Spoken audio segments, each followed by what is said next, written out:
Jingkah hi kakimatho ni pen tabong heta tin 5:30 Tuibong bazar la zong mi tambe nai point vlog chomcha kan bol le di he exercise to goma walking to goma pot do hin vlog an veo hitin mi pi ho dan ho an vele le hiti morning mà thon nè phai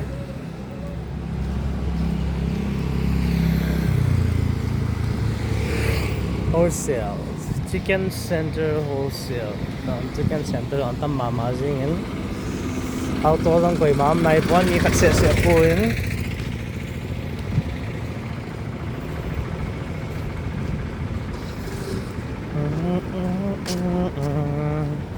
bakit nantem ta hoy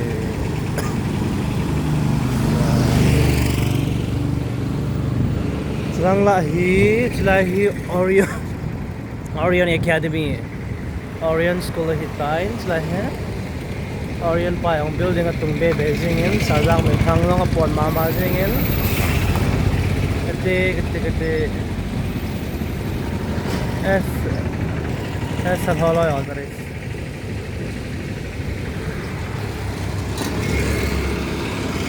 good boy iti hayay pon kota lahi masanga karaoke nation Kitho2 hinta he pipya khalo ita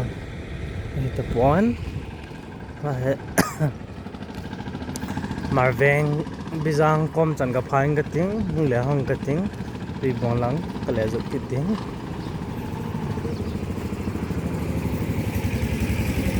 nian pei phallo ai bang an nian a pei thau ai mi te ki sei ngai lo na cho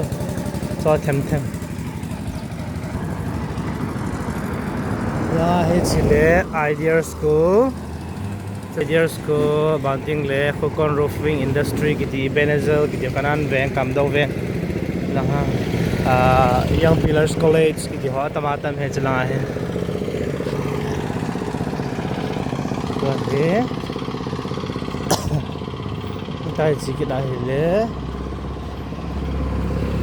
la he bahut tel khat na ka he do lo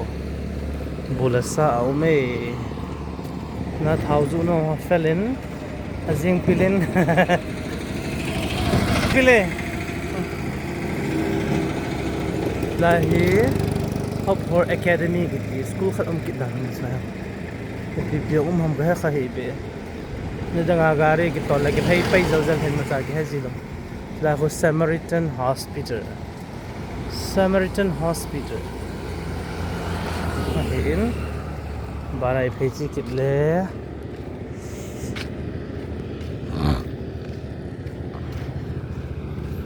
bara is like ultimate college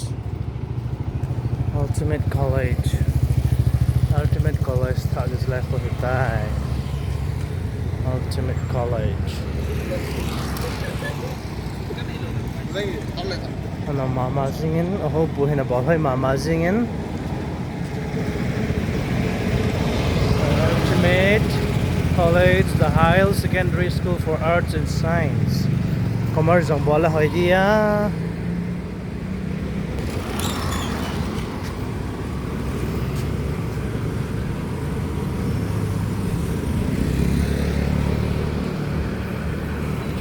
Slahin MC Nazarene Ministry Center. Iti juhin slay mezu ten yang film mazing pilhon. Mata ni kita na. Saya kham khat hong hai ini.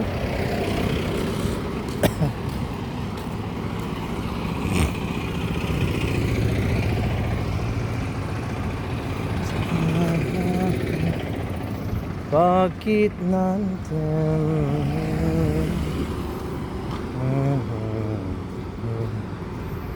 Jingkah Tuibong palang sumkong lang sa ki vlog data ano silang chan Bijang family land accelerate kiti ho lizera hom na ho cha ta ki phat ki pa intin dang ki pha datan te Then we cross the road. So sulahi kadainan hill sinawin kating sulaya ho masanga secretariat kiti secretariat namo secretariat na circuit house kiti sorry circuit house pen chu to hai emergency kuki in P Manipur itila iza anom poven hen la kuki in P in falanga pen chu to hai sulaya hi chona hi in sulaya kuki in P sunga ba gai zo si keso hi in keso general headquarter kuki in P youth affairs kuki women organization for human right habanting le road and transport kiti hobana trade and commerce kiti habanting le pph ham the line department finance department kiti ho cha ho su ke hin department izan ham khat kukin P nuya hi department jang ho cha ho ma hi in ki hon jong youth affairs nuya ka tongovin sila hi kim secretariat hitai mizosin ini hat diu khat chu kuki in P Manipur chu za da the jong le han pe thai nai point kuki in PKIM secretariat masanga circuit house ki ti chu to hai kim secretariat ti ai hat diu hi banen han chikit no hitian chala hi nu roslin khongsai in falanga nampon cultural traditional attires na bozin hu chu chala hi hitan so le tan kumni kumthum ta bang hikit tan te kumni kumthum kumli ta bang hat la kilo mana hai chala hi hotel or workshop or prepare bolo hin ana fel he jing e so bino jo na fel ne e bibi na bola puri sabzi ana bola jo lakan ne pa de family len ka phang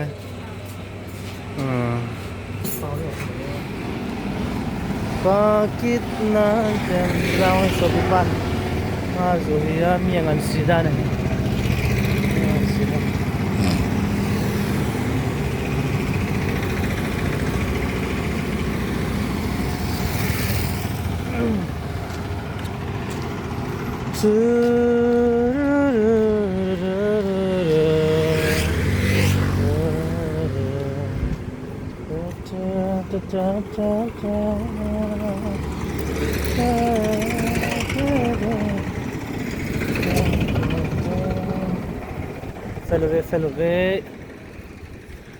fellow chila hong ki chi thai he kim secretariat chu. This is the gate number 2 and this is Bijang, way to Bijang masanga Kibion Enterprise kiti namun chu chila hitain Kibion Enterprise ahe Kibion recording studio hoyong ana Tuibong recording studio he talo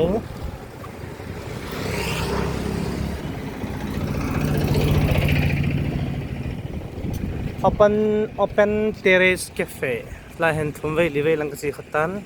atui the jingin open terrace cafe get style salon long hi loi te khat to na ma hen loi te khat to na ma hen kim leovin hoi leovin chinom nom ji thei hi Bijang petrol pump chu hitain Bijang petrol pump Jingkah lang pungsoma ki hongzi in halang only 3:30 or 4 PM ke khazi hi how they hon apha chan naga kila diu apha lawa mi na ga su boi lo diu chu ki thungai na hi chu separate administration imona diu ki thungai na khat longa hi in la hi the Marveng animal care canteen zomin Marveng hidden LIC Life Insurance Corporation office zong hitain office function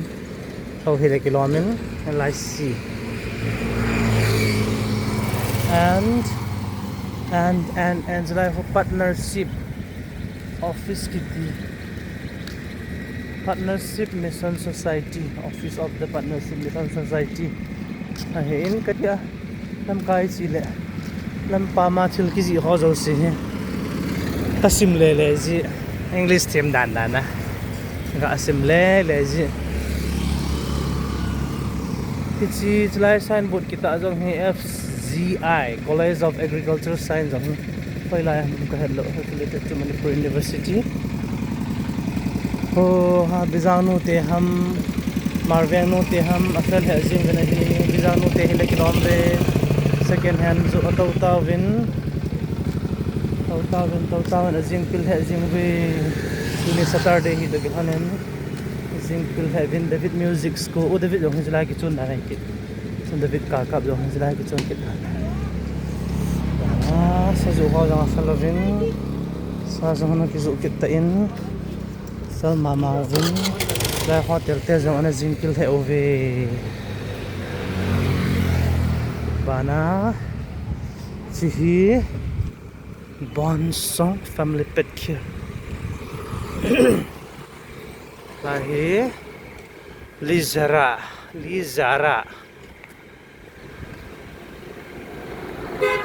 Hukon bye bye Lizara Hukon ambigitang Hukon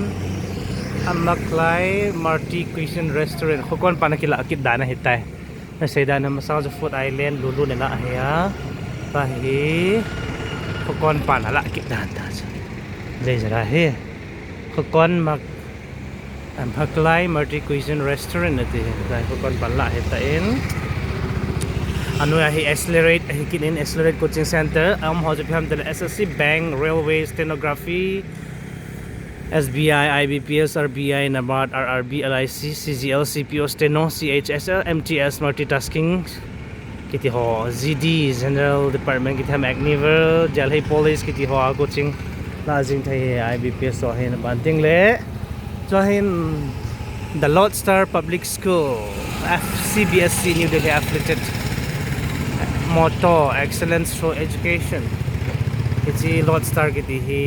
info hong sai venga sia hong ki chon do kumni tabang aran ki do hitai ahin silayang ko tia hi MSc kiti hi kapute ni putong faule pirozi pharmacy he sungnu langa bon na men amin housing tai chila hong ki chon do ke hanta galzia ahin to hi iphai chi kit diu lai chan kho bulletin Bethany and Sielmat college and ga bulletin seasoning Royal Tours and Travel ji seasoning Royal Tours and Travels kiti hi Silong chan bus ai hin ji hi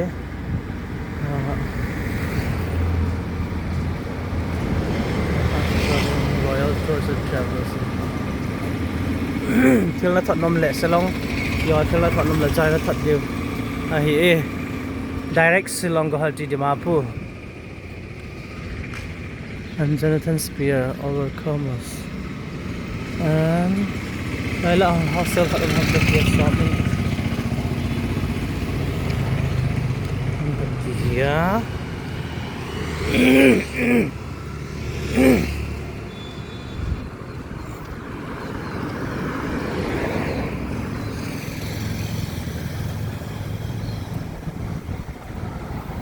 chahi Jingkah Kitho2 ke din tinai banga cha I hote he juni tha na na ti nin phallo tia no I phal sa na na ti jiwen te di ilo na ju chu a hi Silahi Sielmat Christian Higher Secondary School Jesus Christ is Lord Sielmat Christian Higher Secondary School Higher Secondary cha nomen anoma nom compound anoma nom ahin Jingkah hi ji chun ge don ki honai point e Bethany Christian College Tihi Kenzong this is accredited to the ASC the Lord is my shepherd The Lord is my shepherd, I shall not want. Psalm number 23 verse 1. Ako na kilado. Si Bethany hikin zong. Be at kazo hiin. Better of education kiti. Be at course teaching adinga. Patsahin. Now Bethany Christian Higher Secondary School Family Land Bijang for Manipur academic session 2025-26 adinga mission na panahikit tay. Higher Secondary College lang ah. And she's going to go boy. Yeah. Okay. You are waiting for what? Our senior. Oh, you're senior. Yeah. What they are going to do? They do parade. Yeah. For 15 August. Right. Okay. Okay. Good job. All the best. Bethany Christian College canteen. Okay, let me walk out to here now. Let us go back to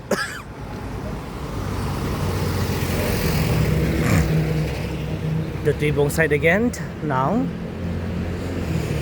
Oh, hello. This is Maranatha offset printer. It's like he can jong 2006, 7, 8 6, 7 lahin tiga kilo le. Like printer. Tu lai computer tamma mazing tan computer na tambe na ila tu kin printer typewriter kiti ko kanazila hin so ang he 1 minute sunga hi 40 or 45 words ki type dozi hin chijo kanazozi he 42 words 43 words hardly 45 ka ta dole vet the hizilo hang ba 40 words type dole 1 minute a jo a success mama he zingin ko hi ka gam kit tain ki type le mang ki tat thading dong le ki smooth kit lo de ta